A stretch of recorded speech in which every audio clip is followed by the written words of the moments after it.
And a very good evening, everybody, and welcome to Fairway to Heaven, right here on Philadelphia Sports Network. We are live, Facebook, YouTube, Twitter. You know the drill. Hit those like, share, subscribe, retweet buttons. Wherever you're at, share it out and get interactive with the show. As we're talking this week's Valero, Texas Open, or the prequel to the Masters, which is all that I really like. I can realistically just skip this week's show and just start talking Masters. That's because that's all I care about. I'm your host, Phil Stiefel, as always, at Bearded Knowledge on all social media platforms, and my main man, Jason Sullivan. He wanted me to read his tag. Phil, Phil King. You know what? I don't even want you here. Okay, get out of here. What kind of tagline is that? I mean, honest, but it's a tagline. What's up, Jason? Listen, I think everybody should know that Phil was the safety director on a cruise ship. He was he was in charge of safety demonstrating, and then he told me he couldn't swim. So I was not in charge of safety, okay? I was in charge of making sure you knew how to wear your life jacket and you knew where the life preserve or boats were. And yeah, so maybe I would have had to save somebody, but no, I can't swim. I'm a 43-year-old man that cannot swim. And now you're turning to Woody Page here. I'm gonna have to check your tagline every time before a show goes live. I just remember the first time I met you, we're standing in the ocean in Florida, and you say, "Yeah, I can't swim." Did I ever tell you that? I can't go out any further. I might Yeah. drown. You're Oh, that's terrible. You're terrible, anyways, dude. golf. Yeah, let's get to golf. Let's get to something that won't totally embarrass me. Although I will say, my golf picking is pretty embarrassing anyway this year. But we did turn a slight profit last week at the Texas Children's Houston Open, whatever it was called last week. Steven Yeager got his first win. Scotty Scheffler, another great run last week. Um, do you buy into, because this week it's really important. Last week it was a little less important. The theory that this week for the Valero Texas Open and last week, it's a lot of golfers' last tune-ups for the Masters, and everybody, especially the elite golfers, they really care about the Masters and the major championships. And this week you've got Rory, Hideki, Fitzpatrick, a bunch of former major champions in the field. Do you buy into the narrative not to play or not to bet the major guys the week before a major? It's tough because it depends on the guy. I think with Rory, I don't know if you remember last year, Rory playing in the week before the Masters acted like he didn't give a shit at all. You could Yeah. you could just tell that he didn't care. So I don't know. I feel like the bigger guys, like Rory's, obviously he wants to get that green jacket so bad. But then there's question marks too for me, like Hideki, been playing so great. Obviously, he's been like the old Hideki. You know that he can win at Augusta. Do you play him? Is he going to be focused on this week? However, you do see I think it's 8 out of the last 11 winners here were first time winners. So obviously there's something to that, I think. Yeah, I was thinking long and hard about this because I knew we were going to kick the show off with this topic before, looking at the event itself and the course itself. And I think the Masters guys, the Rorys, the Hidekis, and all of the world are better DFS plays than betting plays. Because I think if a professional golfer or a professional athlete of any kind is in an event, if they enter the event, they enter it to win it, don't they? And maybe they don't, you know, maybe they don't go full bore on Sunday. But I'm not worried. I don't know about you. Maybe it's different for you. I'm not worried about a majority of the top of the board this week missing the cut because they're too busy thinking about next week. Now they might miss the cut because they play bad or something like that. But I'm not worried so much about the quote unquote, we're just here. It's not like it's spring training for them and they're just working on pitches and I'm only going to throw curveballs today because I'm trying to work on it. I think that if you're in the event, you're in it to win it. Does that make sense? But It the does. theory that I'm going on this week? It does. I think for most of the guys, I would say maybe the exception to that at the top of this field is going to be the Hideki play, because I could see Right. Hideki coming out and what if he has a bad second round or a bad third round and he's just screw this. And that's what I'm saying. So I think you can get away with somebody like Hideki or Rory in DFS Yeah. because they're going to at least make the weekend. But if you have to watch the ownership on them, and you do have to worry about maybe a a slight lag, if that's the right word, on Sunday. Maybe they take their foot off the pedal a little bit. You don't want to be heavily invested in those guys for that. But I really believe these guys, first off, Rory has now won 3 years in a row in his last start before a major. Not the major, but in 2021, he won the Wells Fargo right before the PGA Championship. He won the RBC Canadian before the US Open in 2022. And then he won last year the Scottish Open before the Open Championship. So Rory, not only is Rory trying to complete the career Grand Slam next week, he's trying to complete the week before a major Grand Slam this week. If Did you that's hear our boy Brian Kirshner was talking about that? for that, BK, I saw that on his Twitter thread, and I thought that Yeah, was yeah, yeah. He a little posted that too, which is right really there. interesting to me. I mean, maybe there's something to that. Maybe Rory does want to be playing his best game right now. So Yeah. there's something to it for sure. I guess I think I have a related topic a bit. It's kind of Okay. playing off what you said, but it seems like they're getting golf betting's getting more difficult, I would say, especially at the top of the board. It's like these odds are so short now for these guys. It's like you don't feel comfortable betting the elite plays, the Scotties, even like this week with like Rory. It's like these odds are so bad now. Even like going down the board a little bit, like you see guys that are like the Steven Yeager class. I'm not saying him in particular, but like that class of golfer, like the mid-tier guy that like their odds are like you've seen their odds being in like the 20s and 30s now. It's like Mhm. I don't know. It's Like tough. somebody like this week, so those mid guys, like Fitzpatrick 25-1. That's not bad. I did bet him. I think Yeah, that's not I bad. actually really like Matthew Fitzpatrick this week. We'll get into that in a minute. Mhm. I like a Rye, and you think Rye is like my guy that I have a fetish because I seem to bet him a lot, and I did joke that I was just looking at last year's notes on this. I bet Rye last year in this event too. But he's only 60-1. He's never won. He's not like this elite golfer. Patea. We always love to talk about Patea. He's only 50-1 this week. You know what I mean? Like some of these numbers don't make sense. It's hard. I mean, betting has become so difficult this It year has. on It golf. has. Especially with the long shot winners. And then kind of Yeah. to play off the point of like the short odds, it's the two that popped out to me as I was looking at the betting board is betting on being 30-1. Like, are you pumped about playing 30-1 betting on in any tournament? Like, No. or Now 80-1, sure, but 30-1? even No. Noren's 30-1 as well, too. It's like you're not pumped about getting those numbers on those guys. Yeah, they're good plays, I think, at DFS this week, but it's like you're not psyched about getting those numbers. I've almost considered just backing off of betting altogether because it's So I'm just doing so hard to hit these guys this year with all the long shots. And Steven Yeager, what was he last week? 50-1 or something like 50. that, I think. Um, But you're talking he's a dude, solid golfer, and I'm glad he got that win last week. yeah, but you're talking even a guy that was his first win. I mean, Yeah. 100 I think it was like his 126th start or something like that on the Yeah. PGA Tour. Like that was his first win. He just before coming into this, it's like coming into like the last 6 tournaments. Kenny Kim was talking about this on their show, and he was saying like outside of his last 6 tournaments, I think Yeager only had 1 top 5 in his career. So it's Yeah. like that's not a guy that you bet. Like a guy that until recently just started showing that he can contend. I think he has Right. 2 top 3s and a win in his last 6, but I don't know. It's a tough one. All right, so let's look at the board. And let's look at the course. TPC San Antonio for a course like that. When you get that TPC moniker on your course, there's certain type of courses there. Sawgrass, always pops up and all, but it's kind of like a very basic. I'm not saying it's an easy course, not mm, by any long shot, but it's a very basic fundamental golf course.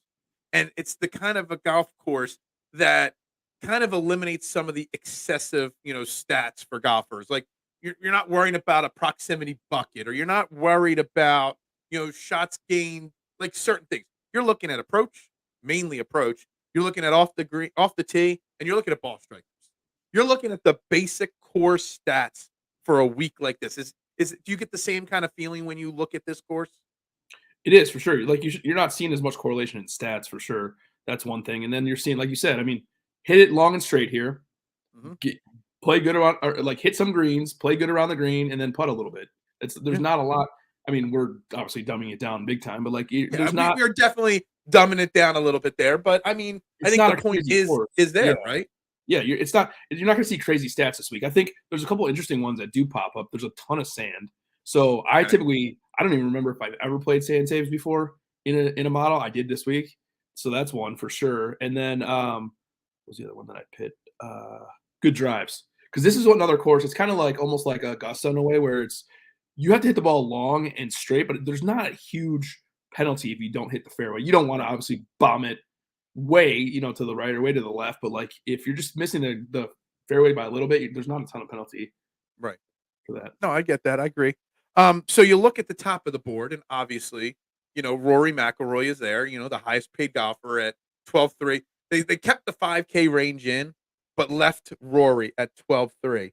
And Rory has obviously not had a very good Rory type season, but he's had 4 straight top 25s. Is Rory starting to trend in the right direction? Is that the right word? Right before the Masters here, like, is this really, really? If he really wants the Masters and his career Grand Slam, which he obviously does, is he trending in the right direction? And is this week more important for him than anyone else in this field?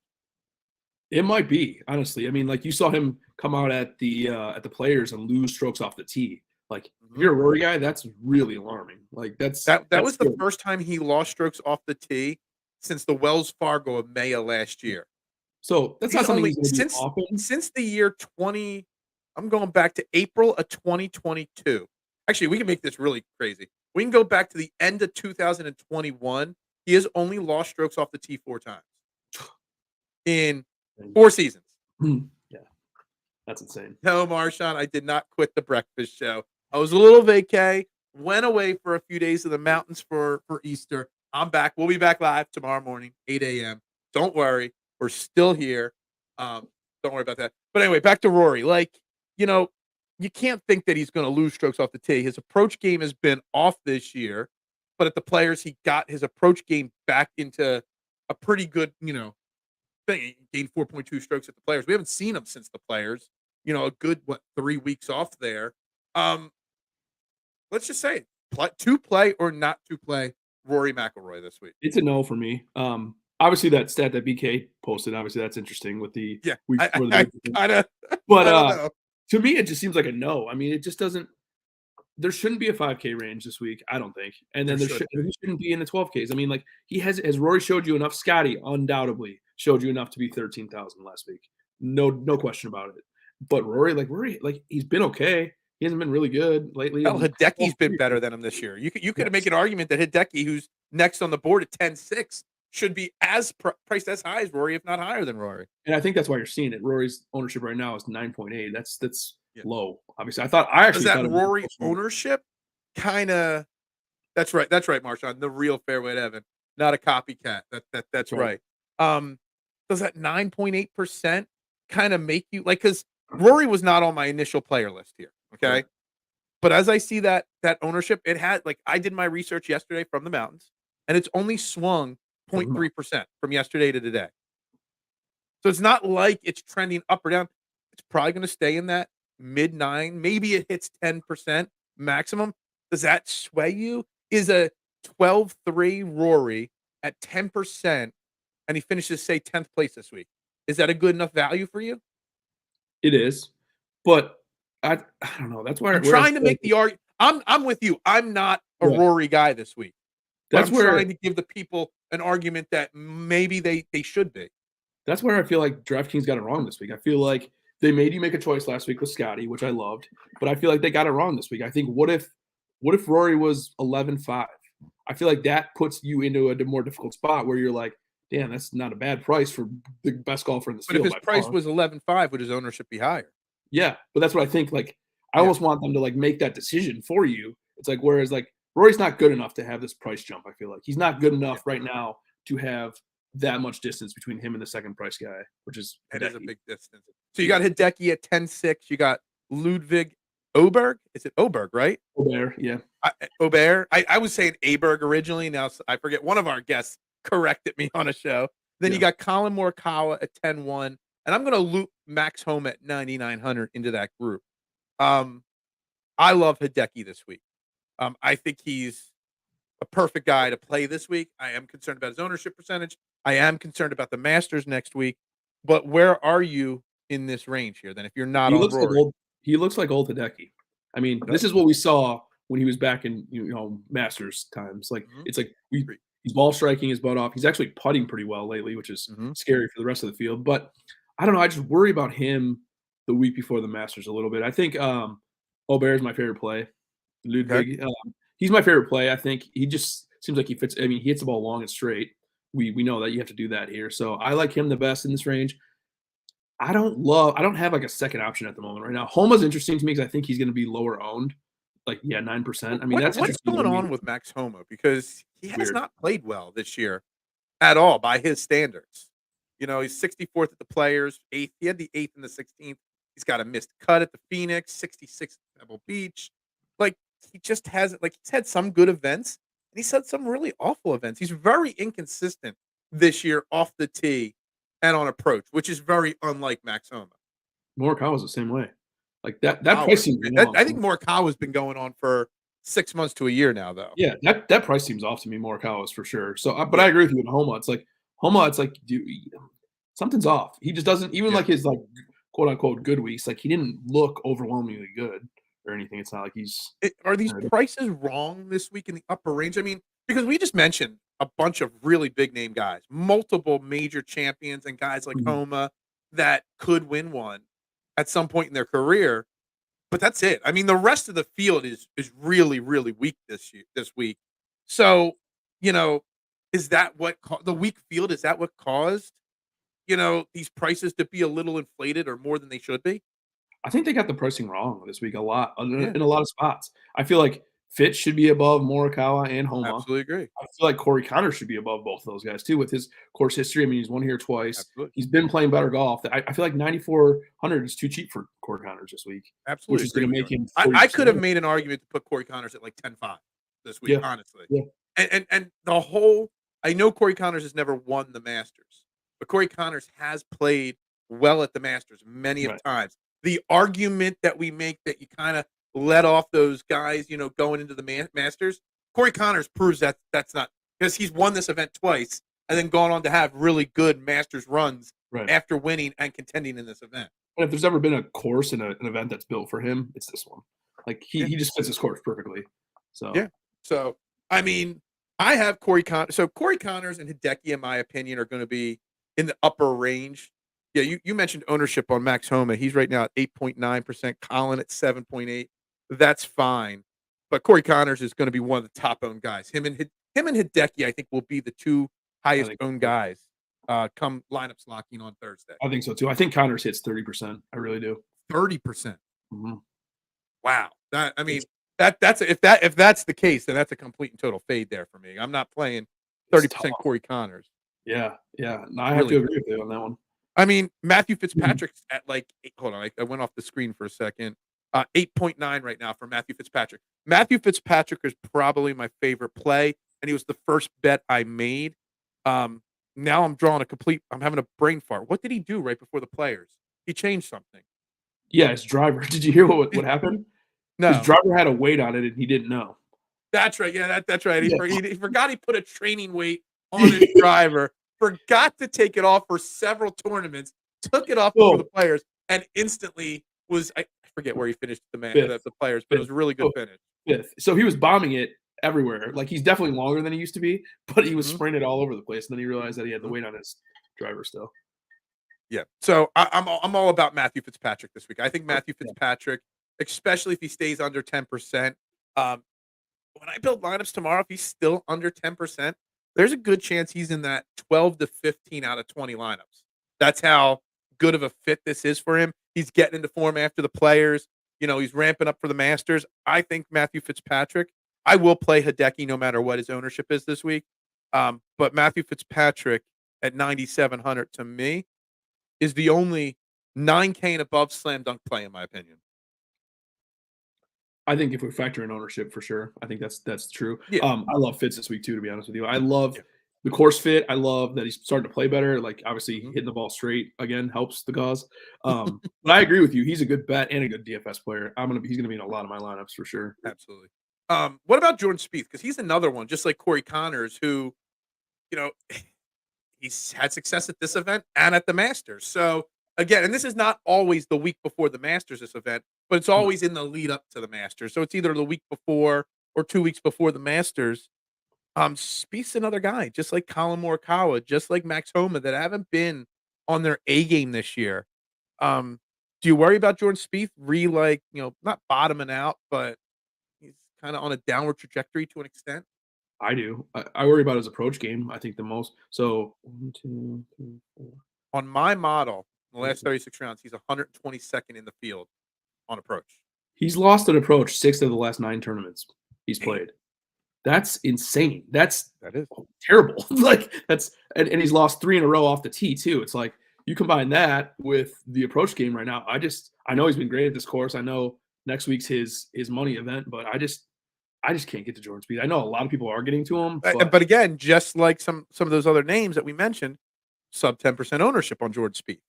Would you rather take a chance there? Because what are the odds that Jordan Spieth misses the cut this week? I mean, probably not.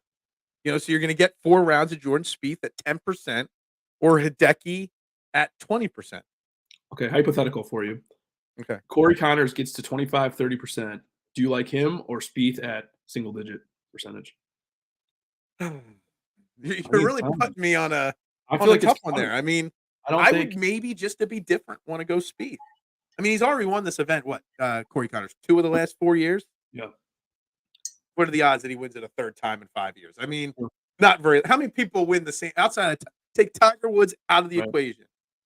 Outside of him, what other golfers win one event 3 times in 5 years? Right. Good point. So That's I mean, I don't know if I could like I don't think Corey Connors has that win upside to justify a 30% ownership. Well, it sucks too because Corey Connors hadn't been playing all that great of golf until he's been better with the last, is it like 3 events or 2 events that he's played? So yeah, 18th at Arnold Palmer and 13th in the Players. Like, before that, you were seeing like mixed results, 33rd, 57th, 31st, 28th, like nothing that jumps off the page. But I think him playing well 2 weeks in a row, including the Players, that doesn't help the cause for ownership. All right. I think we I mean, I don't know if you've got anything on Fleetwood or Benyon or any of those other guys we haven't I like mentioned. Benyon, but I think everybody likes Benyon. That's the scary part. Yeah. Well, 13.7, that's not terrible. I think his game fits the course perfectly too. I think he's had pretty good history here too as well. Yeah, a T6 and a T7 here. So I like him. Let's jump into that 8K then, because I think there's some interesting names down here. You got Billy Horschel at the top of it. Alec Noren. Everybody loves Alec Noren. Alec Noren never wins, but Alec Noren's a great DFS play.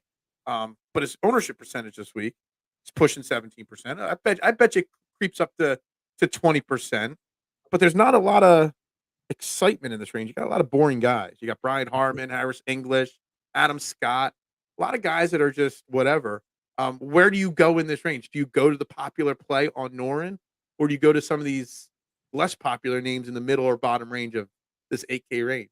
It's hard because I like Noren this week, but I feel like at 16 to 18%, that just seems ridiculous to me. I'm going to be playing Horschel for sure. Okay. The bottom of this range is actually kind of interesting to me.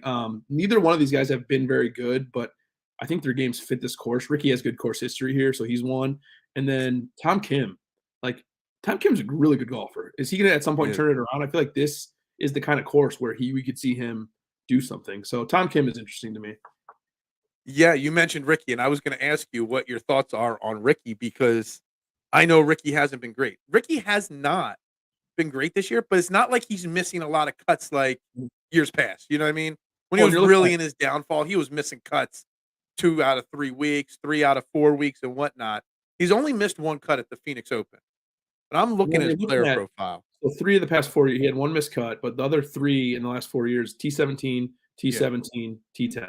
That's really good course history. But you look at his player profile. So his last event was the Players. Yep. Lost 6.1 strokes tee to green. Lost 4.5 strokes off the tee. 3.5 on approach. The week before that at the Arnold Palmer, 36th place. Lost strokes on tee to green, off the tee, and less than 1 stroke gained on approach. The Cognizant Classic, I guess, is what the Classic is. Lost strokes on approach. The Genesis, 35th place. Lost strokes everywhere but putting. Pebble Beach, 47th place. Lost everywhere but approach. So, like, he is literally losing strokes everywhere, but still making cuts. And he's got great success here. His stat profile right now, okay, so just over the last 24 rounds, just to kind of give how bad his stats are. Tee to green, 129th in the field. Approach, 104th. Off the tee, 143rd. Birdie or better, 131. Greens in regulation, 132. Around the green, 77. Like, his stat profile is so bad right now. That's about as bad as it gets. It's really, But his really course history is fair. awesome. So it's like, do we? That's where like I'm sitting here. I'm like, if I could get away, convince myself to play at 25-30% Corey Connors, I could convince myself to play at 20-25% Hideki, and then mix in a 3% Ricky Fowler or Tom Kim. You brought up Tom Kim. Tom Kim is like one of the most betting popular guys. Everybody's bet Tom Kim this week. Which is weird because he's not been good. Yeah, it's really weird. I don't like that bet at all. No. Throwing Ricky with the two high-owned guys at 3%, that balances out your lineup a little bit, doesn't it? That goes back to the building thing. I think we talk about this all the time. People get so caught up in ownership of one guy. It's like Yeah. you don't have to be extremely different to be different.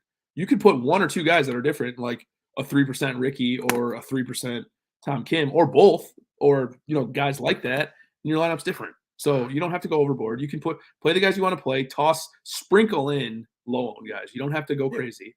Yeah, I'm not talking or recommending people put Ricky Fowler in 20 out of 20 lineups, No. but Sure.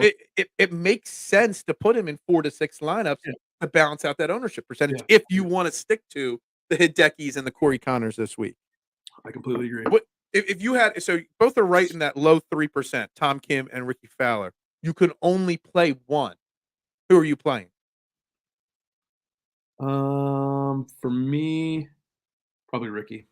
Yeah, it's Ricky for me. Ricky, I put Ricky down. I didn't think you would mention Ricky because I don't know. I've never really heard you talk too much about Ricky, and that was going to be my surprise. But you're on the same page as me with that one, so He scares I'm me. glad we're thinking the same way there. Ricky scares me every week, but I love Ricky. So Ricky can blow up and miss the cut and finish dead last. You know what I mean? Yeah. So all right, into that 7K range. Lots of names starred. I don't have a lot of names written down, but a lot of names starred. Obviously, Aaron Rye's a guy I supposedly play a lot of. Phil's Actually had a favorite really golf. good finish last week. Favorite golfer in history of golf for Phil, Aaron Rye. Supposedly. You got Aaron Rye Pataya. 1, Tiger 2. Yeah.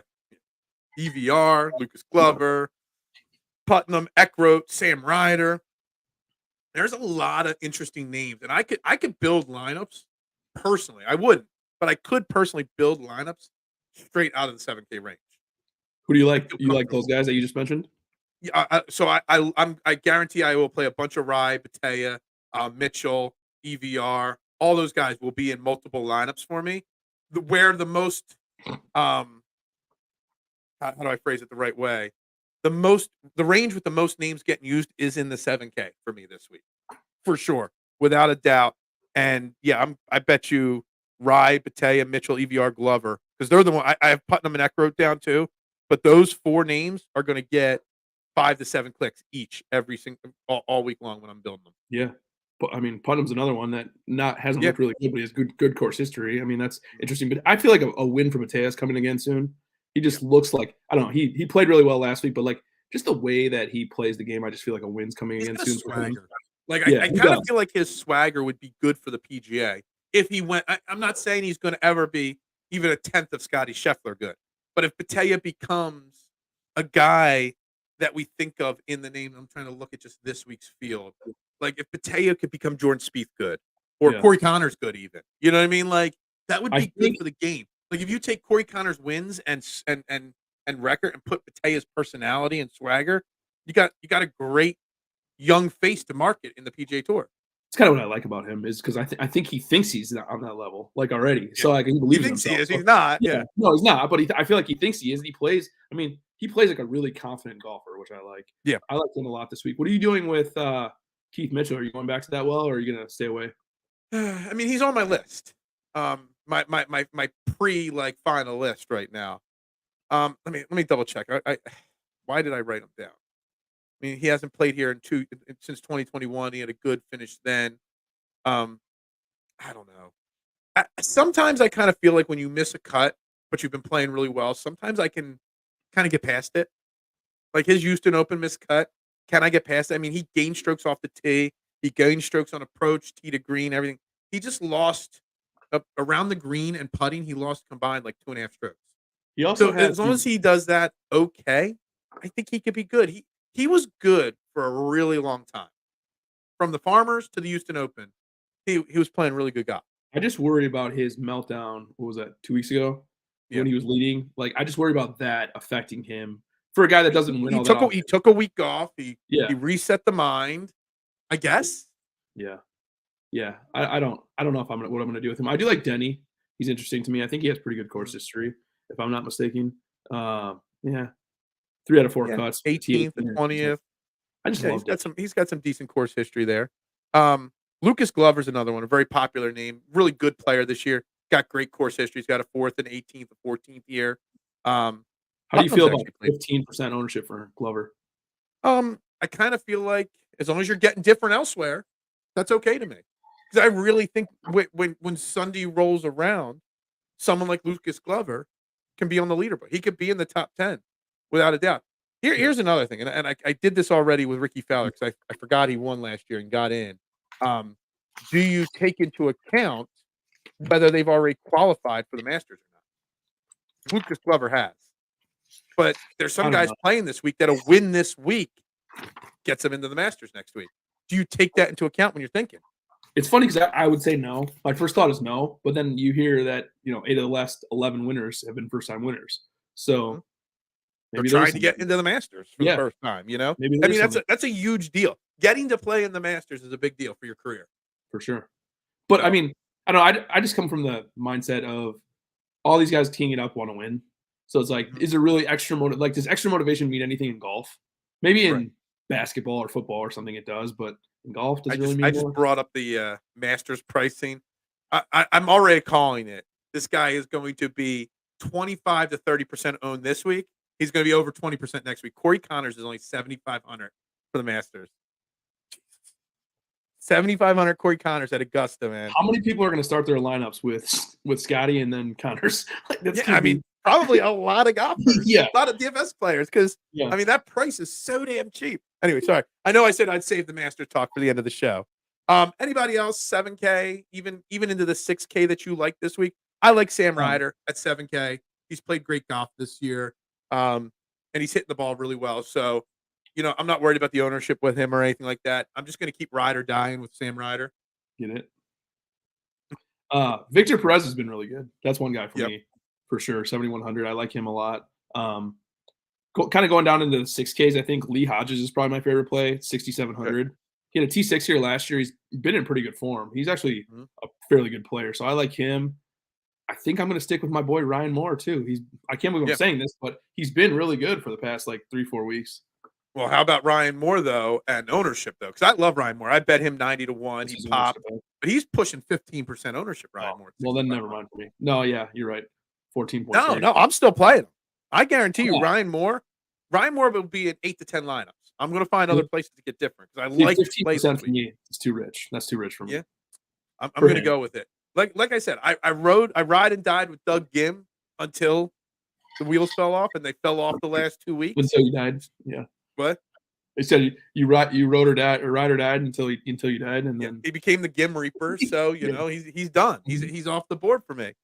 So I'm going to ride with someone like Ryan Moore till he proves me wrong, and I'm going to ride with another guy much further down that actually, and this proves the point on ownership and how you can use ownership to your advantage if you get the right guys to match with the high owned guys, and that's Bud Cauley. I've been riding with him a lot this year. I know he missed the cut to Valspar a couple of weeks ago, but last week he finished 45th. He was actually much better he had a bad Sunday, Bud Cauley. But he was 0.3% owned in the 3 max contest. And I had him in 2 of the 3 lineups. And they both cashed those lineups. Nice. Because I had Tagala at 35%, and then I had another guy at 0.3% that made the cut. So when a golfer of the lower echelon gets hot, I just feel like you ride them till they're done. Till the ride's over, basically. Well, and that's a good point. I think so much goes into how do you pick the lower guys. To me, it's all about recent form. Like these guys are obviously. It's almost like I wish I could build my model 2 ways. Yeah. With everybody 8,500 and above the last 36, and then the guys in the 6K, 5K. I just want to look at the last 16 rounds, last 3 events, and that's about it. Well, and they're priced down there for a reason, so they're not. Yeah. Like outstanding golfers. If they played 3-4 tournaments in a row and played well, that's a guy that I'm going to play. And I think one of those guys that fits that for me is Max Gracerman. I mean, he's just been solid. I mean, his last 4 starts: 47th, T15 at Puerto Rico, 33rd at Valspar, and 7th last week. I hate that he's 9% because I was hoping he'd be less than that, but that's a smash play for me at 6,500. What about guys like a guy like Charlie Hoffman? Has missed 3 straight cuts. He's got good Terrible course form, history. but he's got fantastic. I mean, I was reading. I didn't know they do this, but people actually say this is the Charlie Hoffman Open. Like that's how good he plays at this event. Between here and So Phoenix, do you take yeah. that into account? Like the guy's a terrible. He's a good golfer in his career. He's got wins. You know, he's had ups. He's had downs in his career. I hate his green golf club when he wears it. It's just so ugly, that green golf club. I just want to rip it off his hand so bad. But do you take into account, like, you want to ride the hot hand while they're still hot, but also sometimes you want to find the week that starts a turnaround. Yeah. We talked about it all last year. When's Ricky going to turn around? Is this a week you take a chance on a guy like Charlie Hoffman because of the course history? There's 2 tournaments that you do, and it's this one in Phoenix. And he Yeah. played well in Phoenix, even though he's been terrible. So I don't know. It's a tough argument to make there for sure. Because when he's missed 3 straight cuts, how can you justify playing a guy? But What's the ownership at? 6,400. He's at 6% right now, which I'm surprised it's that high. It's only that high because of his success here before. People are smart, and that sucks. But yeah, There's far too many smart people out I there. know. And there's one other name that I'll probably play in the low 6K, and that's Martin Lowry. Yeah. I mean, he's got good course history. He's been playing okay golf. He's only actually been pretty good lately too. Yeah. I almost played him last week, and I wish I would have. Yeah. I mean, I don't have to dip into the 5K this week. No. I don't think it's necessary. I'm sure there'll be 1 or 2 5K guys that make runs this week and all. But I just think that there's enough good quality plays in the 7K range, and we're not going crazy. If you're not going crazy with Rory, you don't need the 7K or the 5K range. Yeah. One more that I forgot to mention, KH Lee. I like this week, 6,900. Gotcha. TPC Lee, like him. Is that what you call him? TPC Lee? That's not what I call him, but that's what You I mean. You That didn't is come up with that fun. all by. I was going I didn't make that up. You came up with that all by yourself. I did not make that up, but No. I do call Gotcha. All right. Where are we at with lineups and stuff like that? Contests. I know I had a bad week last week. I think you took the lead in that contest. Yeah. I took the lead last week. I had a 6 of 6. I actually got up to 32nd in the $1, which I was pretty pumped about. At one point, I ended up finishing 143rd. But I am up right now. I have 5 wins. You have 4, and the guests have 1. So you will be going first this week. Okay. And then how about with our one and dones? With our one and done, I had Tagala last week, and Yep. he didn't have a great week. I had Finau. So I ended up taking the lead. I am roughly $80,000 up on you, which is not anything really. Yeah, that's like neck and neck right there. All right, let's build some lineups here. These lineups are brought to you by Fantasy Golf Pod. Check out Chad and the boys Wednesdays 4:20 at Fantasy Golf Pod. They're cracking beers and they're talking golf just like us. They bring another perspective to the table, just like we have a different perspective on it. So make sure you check them out. And we're also always brought to you by Fantasy National. Check them out, fantasynational.com, the best model making tools in the business.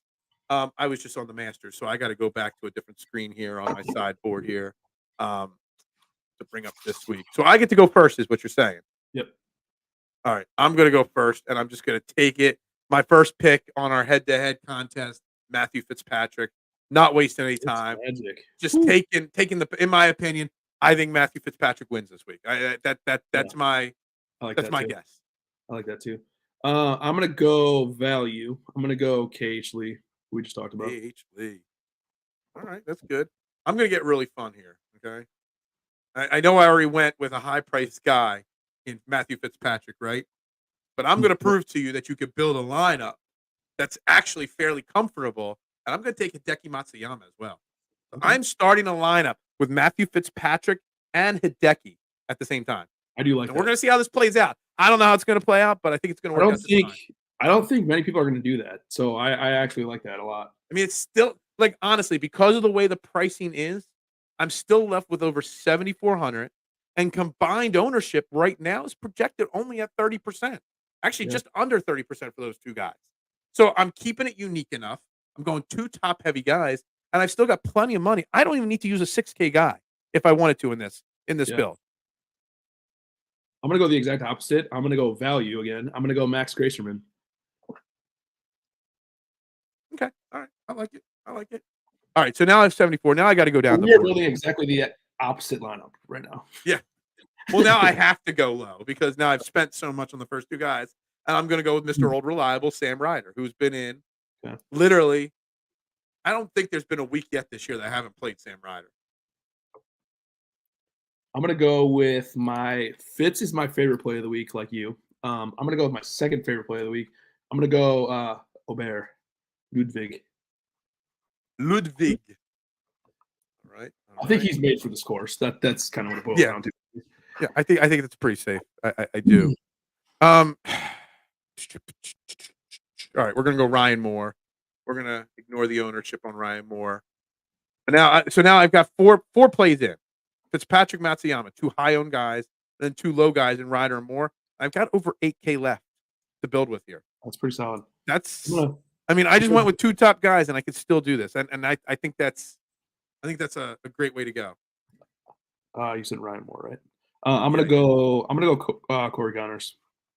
Corey Connors. Yeah. So you're kind of similar to me here. I'm going Fitzpatrick, Matsuyama. You're going Oberg and Connors, both higher priced guys with higher ownership. I mean, we're going to see if this works this week or not. So it's not as stars and scrubs, heroes and zeros as people think the way we're building it this week, right? Our lineups are actually built the exact same right now, pretty much. Yeah. All right, I'm gonna leave Batella on the board in case you want him. So I'm gonna go Aaron Rye. Well, thanks. Just to continue that there, okay? I'm gonna be polite and you act like you're being nice, and then you picked your favorite golfer on tour. So, you want me to take him off and put Batella? No, go ahead. We're gonna add a wild card in later this year, where if I take a golfer and you get one wild card throughout the rest of the year, that you could steal him from me. Yep. For the contest, and I'll get one wild card. And when you steal him, you get to pick the golfer that replaces him. Sorry. Nope. Fox's Pizza, may I help you? Jackson and Sullivan got FaceTime, so that's what we're working with these days. One of these days, you're going to have to FaceTime him and put him on the screen. I know. He would love that. We could call him in. He would. I'm going to go Billy Horschel as my pick. Billy Horschel. Okay. All right. So I got 8,400 for my last play. I'm going to go with another low-owned guy. I'm going to go Ricky Fowler. So I went Fitzpatrick, Matsuyama, Ryder, Moore, Rye, and Fowler. Okay. I'm going to do it, I guess. I'm going to go Akshay Bataya. Yeah. I knew it. I helped you out there. I'm trying to be a nice guy. Trying to be a good friend. Listen. It's very helpful. No. All right. Since I took the lead for one and done, I'm going to pick my one and done. And I am going to pick I'm gonna go. Shit. Maybe I'm gonna defer. You can pick. Okay, I'm going Matthew Fitzpatrick for my one and done this week. Like I said, I think he's going to win. I can already predict I'm not going to pick him in one and dones for the majors, so it's a Matthew Fitzpatrick week for me. He's going to be my top clicked guy. He was my biggest bet I made for outrights, and he's my one and done this week. Okay. It's a Fitzpatrick week for me. I'm gonna pick Horschel. Okay. That's got like I'm going Mr. Consistent, Matthew. He's gonna do decent at a minimum, but Horschel's either gonna be like top 3. Horschel is so streaky. He's like when he's on, he's really good, but when he's most of the time he's not on. So did you make any bets yet this week? Because I think I've mentioned I've made 4. I bet Fitzpatrick 25-1, Bataya 50-1. I did bet Aaron Rye for a second week in a row at 60-1, and then Ryan Moore at 90-1. Okay. I like the Ryan Moore 90-1. By the way, let me point this out much more than I like Ryan Moore $6,500 at 16% or whatever it turns into. Yeah, the ownership is the problem right there. The ownership's killer on Ryan Moore this week. Yep, I agree with you on that one. I have bet a few guys this week. I bet Benny on at 30-1, which is I don't like. I bet Connors 25-1, and I bet Matsuyama 20 so far. Those are my 3. Gotcha.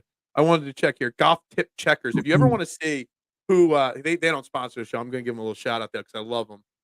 They collect data from 500 to 1,000 golf content creators and track everybody's outright bets. And right now, I'm going to give you the top 5 guys bet this week. and their average odds. Do you know who the number one? I don't know if you've seen their post yet. They I'm not. for their odds. The number one bet guy this week. Who is it? Could be Horschel. It is Boily Horschel, 33 to Yeah. 1. Okay. Bazudenhout, 40 to 1's number 2. Riley's 80 to 1. Like, is Davis Riley playing good golf this week? I don't even He know. played one good turn. He played good last week. I think he had a 14th, but Yeah. no. 80 to 1. He's the third most bet guy.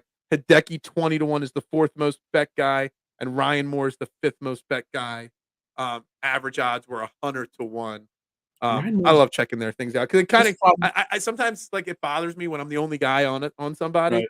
but then it also gives me like, all right, I'm thinking the same as all these other Yeah. smart people when we're all on the same page. Yeah. I just don't see Ryan Moore ever winning a golf tournament, to be honest with you. Or Yeah. I know Davis Riley won the team one, but I don't know. I just don't see him as a bet.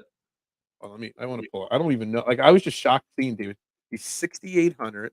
He's been. I almost played him last week, and he actually played well. He's been horrible. Like, he missed 3 of his previous 4 cuts before Yeah. that top 15 last week. He hasn't had a top 40 before last week's Houston Open. His last top 40 was the Zuzu in October 23, and that was a 31st. He hasn't had a top 20 since the Arnold Palmer last March. He's already missed 6 cuts this year, this calendar year. I don't know what the love with Davis Riley is. I really don't. 6 cuts this calendar year already. It's only we're just saying this calendar. Yeah, it's only 3 months in. We're not even talking like that's only like 8 events. Yeah. That's terrible. That's just straight terrible. Anyway, so that's our bets. That's that stuff. I do want to touch on for the final 5 minutes of the show, 10 minutes of the show. Masters pricing did come out. We're trying to stay away from the Masters a little bit, not to get confused this week. Did you glance at Masters pricing at all, or? I have not because I'm slow and I don't want to get confused. Did you? I'm looking at it right now. And there are no 5K range. Obviously, it's a smaller field, the Masters. Okay, I'm really shocked at some of the pricing at the top. First thing, though, that I want to say, I want to shout out DraftKings for one pricing for next week's Masters. And we'll touch on this in bigger part next week. Wyndham Clark is in the 10K range. As he should be. Ahead of Victor Hovland, Spieth, Cantlay, Xander isn't even in the 10K. Wyndham Clark is the 5th priced golfer for the Masters. And I think that's finally some respect going on his name. No, I like that a lot. I think they got him right. I think they got Neiman right too, putting him up in the higher 9Ks. Yeah, so I like that too. I love the genre. Everybody's gonna be betting Scotty Scheffler or playing Scotty Scheffler 12-1. John Rahm, he's played really well in Live. I'm gonna be curious to see how the ownership, because I think in years past, the Live Tour has affected people playing Live golfers in majors because of their dislike of Live golf, right? So I think this year, though, I think the tides are changing. People are kind of over it all. They just want to watch good golf and good golfers play. I'll be curious to see how someone like John Rahm ranks ownership-wise versus Scotty Scheffler next week. Can you just tell me? Okay, first of all, Scotty's 4-1 odds at the Masters, which is absolutely insane. Can you just tell me how Rory has the second best odds to win the Masters? I wouldn't bet him a lick. There's just no way. I just don't understand that. You're putting Rory ahead of Rahm, Koepka, Neiman, Hovland. Like, that's insane to me. Yeah, I would never. Hold on, I want to look at something here. Man, Masters DraftKings on Fantasy Nationals there. I just want to see if they have any ownership projection stuff out yet for next week. Scotty being 4-1 odds in the Masters is insane. And you know what? It might be the best bet, honestly. Yeah. All right, so early ownership percentages, okay? Wyndham Clark 13%, Joakim Neiman only 12% right now. This is so early in the stretch. Right now, there's a 9.8% difference between Scotty Scheffler and John Rahm. Scotty Scheffler early on in projections is 26.9. John Rahm is 17.1. Dude, I'd be playing 100 John Rahms over one Scotty Scheffler at that price point. I agree with you. You can't go wrong with either one of them, obviously. No. I think the Neiman price is good. That one's interesting to me because I don't think with him being 9,600, that's going to scare people a little bit, I think. Like, if you put him as your second guy, that makes your lineup a little thin, and then you're not going to feel comfortable starting your lineup with him. So That's a big price. The fifth most projected ownership Mhm. this early into the week. Sahith Tagala at 21%. People love It's him. insane. Super high. People love Anyway, him. yeah. Oh, I love him a lot too, and maybe he does. I'm just gonna be paying super close attention to the live guys and where they end up. I don't know if you realize this, but Bryson DeChambeau is actually having a great season on live, and he's only 2% projections right now for DraftKings next week. So you better believe if that doesn't get up over 10%, I'm gonna be talking a lot about Bryson. Team Bryson's back next week, baby. Listen, remember our boy Stewie was talking about him a couple weeks ago, so I bet Yeah. him. Yeah. Bryson might be the steal of all. Bryson's either a Mhm. bomb or a bust at the Masters every week because of his erratic game, but I don't think his game is as erratic. I think he's toned it down a little bit. So Bryson's going to be the guy at the Masters maybe next week. I love the play. I mean, Yeah. so I bet him at 40, which I love. I'll take that any Who? day. Bryson Bryson, yeah. for the Masters already?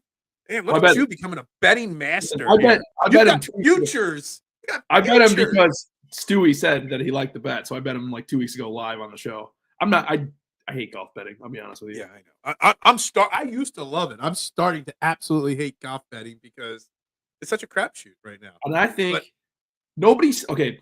Can I air a little grievance that I have yeah, with PGA DFS people? mhm, Nobody talks about like where they are for the season. Nobody talks about how much they actually win, how like what's their ROI. Like so few people do. yeah. There's a few people that do. There's I so few tried people. to track it early last year, but Mhm. it got so complicated to keep track of it. Then you forget one week, and then whatnot. There's So it's nobody. tough. Everybody tells you their wins, but nobody tells Yeah, you when they have bad weeks. And there's one or two everybody, people. I've seen some people track it, but yeah, every tout says that they're so good at picking. It's like I want to see the numbers. It's like how many people are making money off DFS betting this year? No yeah. one. I'll admit I'm doing terrible this year. I'm doing I'm terrible having too. my Like, worst year. Our first year doing it in full season, 2021. We were novices at that point doing this, and I had a better year then than now. I'm yeah. missing every bet. I'm not cashing every single week, dude. Some weeks I'm not even. 2 weeks ago, I told you I didn't even have a single 5 for 6 lineup, let alone a 6 for 6 lineup. So I'm having a terrible season. I'm Even losing. DFS though, DFS is a lot harder now. I mean, so last week I did 22 lineups. I had 12 6 of 6, 6 5 of 6, and I only 2x my money. Like it wasn't like that could have been a Right. great week. It wasn't. Like it just wasn't. Yeah. So it was brutal. Yeah. It's been a brutal year so far for golf, but it's been brutal for golf for a few years now with just everything going on. Yeah. So, Yeah, exactly. it is what it is. All right, we're gonna wrap up Fairway to Heaven right there. Shout out to our sponsors again, Fantasy National, fantasynational.com. They're coming out with an app. It's in the beta format right now. But check them out on their website. Let them know that you found them and heard of them right here on Fairway to Heaven.